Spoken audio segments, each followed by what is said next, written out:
Assalamualaikum warahmatullahi wabarakatuh. Nama saya Riki Firmansyah. Saya di sini untuk mempresentasikan tugas dari pemodelan perangkat lunak yang berjudul Building Microservice, yang artinya layanan mikro kami adalah entitas terpisah. Ini mungkin diterapkan sebagai layanan terisolasi di platform sebagai layanan, atau mungkin sistem operasi sendiri. Kita coba untuk menghindari pengemasan beberapa layanan dengan mesin yang sama. Meskipun definisi mesin di dunia sekarang ini sangat kabur, seperti yang akan kita bahas nanti, meski isolasi ini dapat menambahkan beberapa overhead, kesederhanaan yang dihasilkan membuat sistem kami terdistribusi lebih banyak. Arsitek. Jika kami ingin memastikan bahwa sistem yang kami buat dapat dihuni oleh pengembang kami, maka arsitek kami perlu memahami dampak dari keputusan mereka.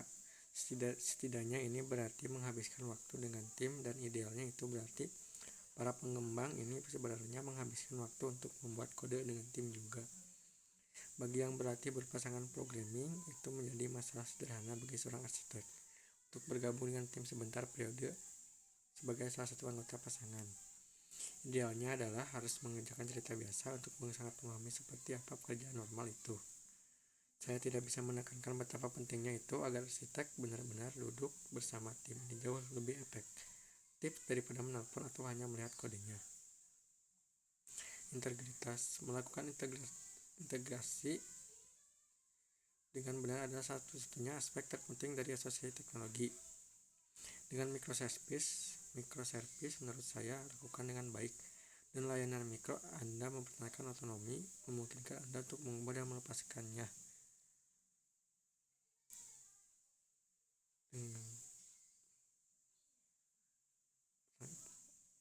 secara independen, mengerti salah dan berencana menanti. Semoga setelah Anda membaca bab ini, Anda akan mempelajari jebakan yang mengganggu upaya lain di SOA, dan masih bisa menunggu perjalanan Anda menuju layanan mikro.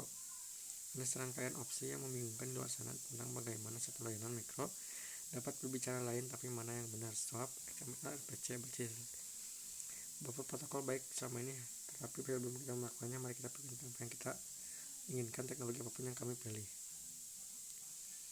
SOA, arsitektur berorientasi layanan. SOA adalah pendekatan desain di mana beberapa kolom layanan bekerja keras untuk memberikan beberapa set kemampuan akhir. Sebuah layanan di sini biasanya berarti proses sistem operasi yang benar-benar terpisah. Komunikasi antar layanan ini terjadi melalui panggilan melalui jaringan daripada panggilan metode dalam batas proses. SOA muncul sebagai pendekatan untuk memerangi tantangan aplikasi monolitik besar. Kaizen ini adalah pendekatan yang bertujuan untuk mempromosikan penggunaan kembali perangkat lunak. 2 atau lebih banyak aplikasi pengguna akhir misalnya, keduanya dapat menggunakan alat yang sama. Itu bertujuan untuk membuatnya lebih mudah untuk memelihara atau menulis ulang perangkat lunak, karena secara teoretis kami dapat mengganti satu layanan wakil dengan orang lain tanpa ada yang tahu. RPC. Terlepas dari kekurangannya, saya tidak akan menyebut RPC itu buruk. Beberapa dari implementasi umum yang saya temui dapat menyebabkan jenis masalah saya dijelaskan di sini. Karena tantangan menggunakan RMI, saya pasti akan memberikan teknologi itu tempat tidur yang luas.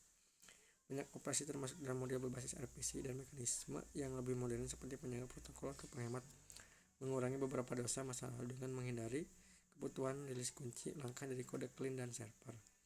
Berhati-hatilah dengan beroperasi jebakan dan terkait dengan RPC jika Anda mau pilih model ini.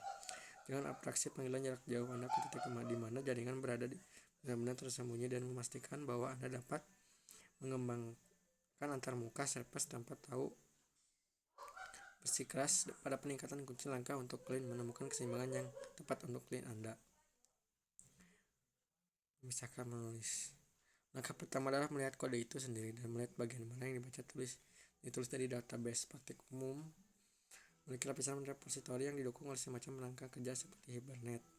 Untuk mengikat kode Anda ke database semakin mudah untuk meletakkan objek atau struktur data dan dari database membuatnya mudah untuk meletakkan objek atau struktur data dan dari database. Jika Anda telah mengikuti yang merendahkan sejauh ini, Anda telah mengelompokkan kode kami ke dalam paket yang mewakili konteks yang dibatasi. Kami ingin melakukan hal yang sama untuk mengakses akses database kami. Ini mungkin membutuhkan pemisahan lapisan repository menjadi beberapa bagian seperti ditunjukkan pada memiliki kode pemetaan database yang ditempatkan di dalam kode untuk konteks tertentu bisa membantu kami memahami bagaimana dari database yang digunakan oleh bit kode apa Hibernate. Misalnya dapat membantu ini sangat jelas jika Anda menggunakan sesuai seperti pemetaan file per konteks yang dibatasi. Tes.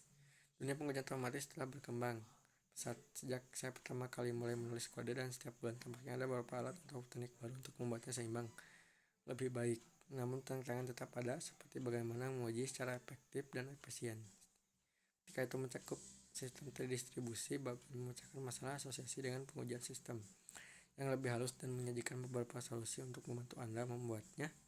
Yakin Anda dapat menulis fungsi baru Anda dengan percaya diri. Pengujian mencakup banyak hal. Meskipun kami banyak berbicara tentang pengujian otomatis, ada banyak hal yang perlu dibandingkan dengan layanan mikro kami.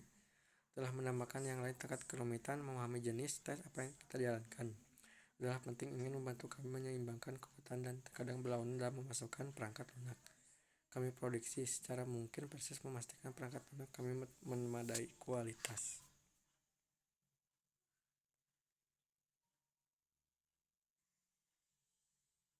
Ya, cukup sampai di sini. Mohon maaf bila banyak kekurangan. Wassalamualaikum warahmatullahi wabarakatuh.